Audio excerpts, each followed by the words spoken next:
sa isang tahimik na baryo sa hilagang bahagi ng Cebu. May isang pangalan na hindi basta binabanggit kapag sumasapit ang hating gabi. Kapag ang orasan ay tumama sa 12:00 at ang mga aso ay sabay-sabay na umiiyak, ang mga matatanda ay nagsasara ng bintana.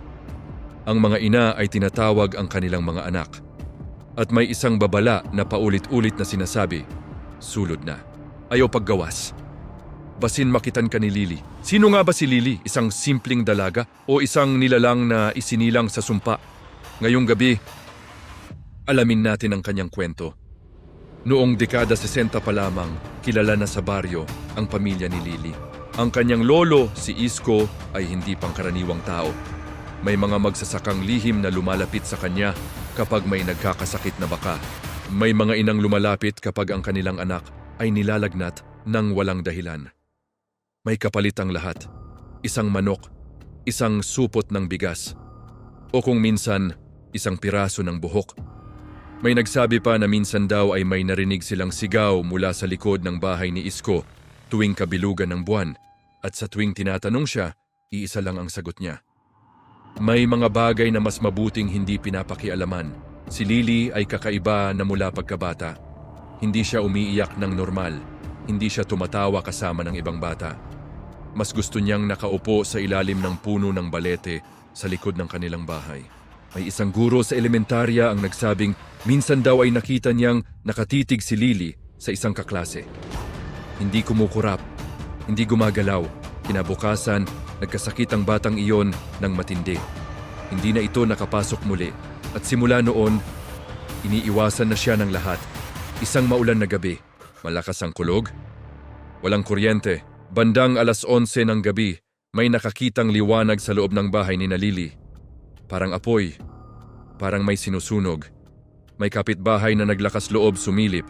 Sa loob, nakita niya si Isko na nakahiga sa sahig. May bilog na asin sa paligid. At si Lily, nakatayo sa gitna, nakataas ang kamay, bumubulong. Hindi maintindihan ang wika, biglang pumutok ang ilaw. Nang bumalik ang liwanag, patay na si Isko. At si Lily ay tahimik na nakaupo sa sulok. 3 gabi matapos ilibing ang lolo, may narinig ang baryo. Isang matinis na huni, hindi aso, hindi pusa, parang babaeng umiiyak, pero may halong ungol. Sa bubong ng isang bahay, may nakita silang anino, mahaba, payat. May tila pakpak na nakaladlad, may lalaking naglakas loob mag-flashlight. Sa ilaw, saglit nilang nakita ang mukha, si Lily. Pero hindi na siya mukhang tao. Ang balat ay maputla na halos kulay abo. Ang mga mata ay itim na walang puti. At ang bibig, puno ng matutulis na ngipin. Isang iglap, tumalon ito sa kabilang bahay. At nawala. Unang nawala si Junjun. Sumunod ang tricycle driver na si Mang Rodel. Huling nakita si Mang Rodel na may isinakay na babaeng nakaitim. Mahaba ang buhok. Hindi nagsasalita. Pagdating sa dulo ng baryo, tumigil ang tricycle. Narinig ng mga kapitbahay ang isang sigaw. Isang malakas na kalabog.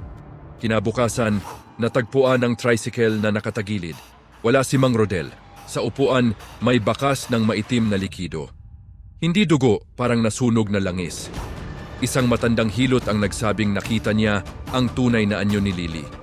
Dili na siya tao man niya, mananap na siya sa gabi. Ayon sa kanya, ang sumpa raw ay tinatawag na tagapagmana ng anino. Kapag namatay ang huling mangkukulam sa angkan, ang pinakamalapit na dugo ang magdadala ng kapangyarihan. Hindi raw ito basta kapangyarihan. Ito ay gutom. Isang gutom na hindi mapipigil. At tuwing hating gabi, nagigising ito. Nagpatawag ng albularyo mula sa kabilang bayan. May dalang orasyon, may dalang krus at kandila. Bandang 12:00, nagsimula ang dasal. Biglang umihip ang malakas na hangin, namatay ang kandila. Sa likod nila, may narinig na yabag sa bubong, isang malakas na kalmot, isang sigaw. Ang albularyo ay nahimatay. At sa dingding ng bahay, may bakas ng 3 mahabang kuko. Isang gabi, nagising ang baryo sa katahimikan. Walang aso ang tumatahol, walang kuliglig. Paglabas ng mga tao, wala na ang bahay ni Lily, parang gumuho. Parang nilamon ng lupa, walang bakas, walang abo. At mula noon, hindi na nakita pang muli si Lily. Lumipas ang maraming taon. Nagkaroon ng mga bagong residente sa baryo. Isang binatilyo ang nag-video challenge sa labas ng bahay nila. 2:00 ng gabi, habang live, may babaeng tumawag sa pangalan niya mula sa dilim. Na Kevin, mahinang-mahina, nang lingunin niya, naputol ang live. Natagpuan ang cellphone kinabukasan sa ilalim ng puno ng balete. May isang huling frame sa video, isang mukha, maputla, mahabang buhok at nakangiti. Sa Cebu, may mga baryong hanggang ngayon ay hindi naglalabas ng bata paghating gabi, hindi dahil sa krimen, kundi dahil sa takot. Takot sa isang pangalang matagal nang ibinulong sa dilim, Lily.